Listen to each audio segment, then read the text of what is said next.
One of the main reasons why we wanted to do a school like this, obviously for us to build a project like this in the UK, where we're from, I feel there's so many things in place for people in the West, and they don't have that type of structure in third world countries like where we are today. What's my main reasons for choosing orphans? The main reason for choosing orphans because even Islam emphasizes on the importance of orphans and looking after them. The Prophet Muhammad ﷺ, he emphasized on this, and he lost his parents too. So in essence, he was an orphan as well. Doing this type of work, alhamdulillah, I've learned a lot, and I've learned a lot about myself as well, and I've learned about the importance that these children need to be supported and be treated in the right way. You know, the Prophet Muhammad ﷺ said, anyone who looks after an orphan will be this close to me on Yawm al-Qiyamah. So the aim of every Muslim in particular, because this is part of our beliefs, is that we should be looking after these type of children. This should be our goal and ambition, to help these type of kids, because at the end of the day, they need the support. They need that assistance, and it's important for us to play our part. 24 minus D equals to 11. Now you say 24 minus 11. If you take minus 24 from it. At the end of the day, as a Muslim, I'm trying to put something in place that when I meet my Lord with something. Do you get what I mean? Doesn't mean that everything I'm doing or anything I'm doing is going to be accepted, but I'm building up a case for myself. And also, when you come to countries like this and many other countries, you see the orphan children are treated like trash. So we wanted to make a change, and we wanted to build a standard. And we hope, inshallah ta'ala, other schools, other orphanages will come and see the work that we're doing and want to implement the same things we're doing in their schools. And we just want to be an example, a role model to the others, to let them know that you don't have to beat the kids, you don't have to say bad words to them, you don't have to disrespect them, you don't have to make them feel like trash. You have to more learn to understand these children. You know, like there's basic things like knowing that a child might have learning difficulties. If a child has learning difficulties, doesn't mean the child is silly or dumb. It doesn't mean that, but that child needs a little bit more support. So we want to build these bridges and open these type of windows so people can understand these type of things, so the country can develop. Well, when the first time I came back to Africa was in 2015, April. And I came here for a holiday. And subhanAllah, what I encountered really surprised me. You know, I started visiting a lot of Islamic schools, orphanages, boarding schools here. And the treatment that I saw the children were getting were really, really shocking. For example, we would tell them that, you know, it's not good to beat the kids. And they would agree. But then when we leave, I'd come back and ask the children, did the ustads beat you? And they would say, yeah. Another thing that we try to implement in many of the schools is to have some type of routine for the young people, to let them know that, you know, let them have a bath in the morning, let them cream their skin, let them look after themselves. And none of the schools that we worked with deemed this to be important. You know, they just seemed it like something we were telling them to do is extreme. So with these basic hygiene problems that you see with all the schools, all the kids had ringworm, and some of the kids had worm in their bellies and what have you, because of the hygiene problem, and things were spreading quickly. And especially when we're getting donations from people, people expect certain things. So when we're going to schools and we're refurbishing them and what have you, the people who are donating are expecting that the kids are being treated well. So when I know personally, I'm on the ground and I know that the kids are not being treated well, that's when I said, you know what, I have to stop doing this. I have to stop raising money for other schools and build our own school so we can keep up to the standards that our donor and us ourselves as Muslims expect. That's when we came to the conclusion that, you know, there's no longer, we can't force people to change. At the end of the day, if you don't want to change, then there's nothing you can do. You know, Allah subhanahu wa ta'ala says, He will never change the condition of people until they change the condition of themselves. So I set up the charity called Spot, supporting the people of Timor with the goals and ambitions to help young people. That's our ethos. It's all about the young people and for them to have a better life. And alhamdulillah, we're here now in 2018 and we've managed to build the mosque, a sleeping area, a purpose-built kitchen, and a wudu area for the children. Once we finished the masjid and the sleeping area and we started bringing kids in here, that's when my heart started to open up even more, because I saw where a lot of these children are coming from. I visited their houses and whatnot, and all the children that we have here are coming from extreme poverty. You know, majority of the kids here don't have no mother and father. As we speak, just 2 days ago, one of the children here, whose father passed away, his mum passed away 2 days ago. Now he's left with no mother and father. We have the madrasa as well. We have the day school, so that's for open for anyone. So currently we have like 24 students. So that's open to anyone in the community. No one doesn't pay here, everything's free.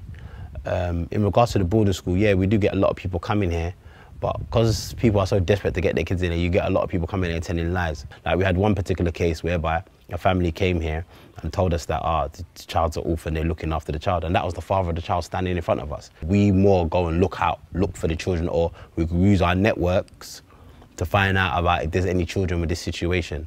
It's kind of better for us to do that, because then we have some type of chain of narration. For the boarding school, our criteria is that the children are orphans. They've either lost a mother or father, or they've lost both parents. So all the children that we have currently in the school, that's their situation. Also, we would consider kids who are coming from extreme poverty as well, because there's some children that we've come across that their situation is even worse than orphans. So we look at that as well. But our main goal for building this place was for orphan children. This is what we want. We wanted to help them type of children. So at the same time, that's our main criteria, that the child is an orphan, and they haven't got no financial support as well, because just because a child's an orphan doesn't mean no one ain't helping them. If we go and assess their situation and see that, you know, they have someone looking after them, they're in a good condition, then we won't take a child like that. We are the children of Sport Academy. We are the children of Sport Academy. We are the leaders of tomorrow. We are the leaders of tomorrow. We must help each other. We must help each other. We must stick together. We must stick together. We are kind. We are kind. We are strong. We are strong. We are clean. We are clean. We are organized. We are organized. We are truthful. We are truthful. We always smile. We always smile. We are the children of Sport Academy. We are the children of Sport Academy. In regards to the development of the children, I feel like every child who's entered here has changed, because number one, when the children come here, 9 out of 10 of them, furthermore, all of them, they come here with no underwear, no pants, no socks, you know. They come here many of the times, they haven't bathed, you know, they have no type of routine. So the first thing we do is put a routine in place, do you understand? So the kids know what they're doing on a day-to-day basis. The second thing that we done is character building. So we tried to get the kids to stand up in front of the other kids and speak about themselves. And you see a lot of them are shy, they can't speak, they put their head down and what have you. So we tried to knock that out of them quickly, because at the end of the day, you need to have some type of confidence to excel. You can't be shy and shallow, because no one will take you serious. So we tried to do all these you know, development programs here for the children so they can change. And we've had kids come in here who were like a shell, and now they're very open. You can speak to them, hello, how are you? And they're very easy to speak to. When they first come, they were, hello, they'll nod their head, or they just had no confidence whatsoever. So we emphasize on building confidence. It's very important. We want all the kids in the school to have confidence, you know. And yeah, definitely, you know, I feel like every child has come here has changed. We've seen a massive change in every child, because alhamdulillah, we have the facilities and all the things that many of these children want, you know, and we can provide that for them here. So definitely I would say that in regards to child development, this place is making a massive change for the ones who are fortunate to come here. So in regards to the future, the next plan is, right now, we just want to build a purpose-built school, because right now we converted upstairs to the mosque and put classrooms there, and it's not proper. So we want a purpose-built school that our children can benefit from, and also the children in the community can benefit from. Also, we want to have a system whereby we can invite doctors, we can invite people who are professionals who can come here and help the school, advise us, get involved. These type of things, this is what we're trying to have, that type of network. We want to be an organisation that is open to all people who are good, who have got you know, different abilities, can come and get involved. And finally, what I would say is that once we've completed this project, I would love to find someone or organisation or maybe a charity who would be willing to sponsor the school so that it can run. And also we're looking at other means of raising money, like investing in small businesses. We were thinking about investing in maybe in transportation and stuff like that, so it can generate some type of income for the school. And apart from that, my goal and ambition is, once it's finished, is to try and build maybe primary schools. You know, because the primary schools are really needed here in the Gambia, free education. I know what it takes now to run an orphanage, and it's difficult. If you're really running it and trying to run it properly, you know, having child protection, safeguarding, all these type of things, this is a big thing. It's not simple. So bearing all these things in mind, it would be easier for us afterwards, inshallah ta'ala, to build primary schools, because SPOT is about supporting the people of tomorrow. That's what it stands for. So one part of supporting the people of tomorrow is giving them education. You know, so this is part of our plans, and this is inshallah our future. You can't tell by his dress code, but you can tell by his character. He hold the door open for a stranger and share his food with his neighbor.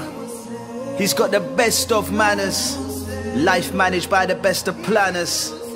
He doesn't swear when he talks, he keeps his head down when he walks.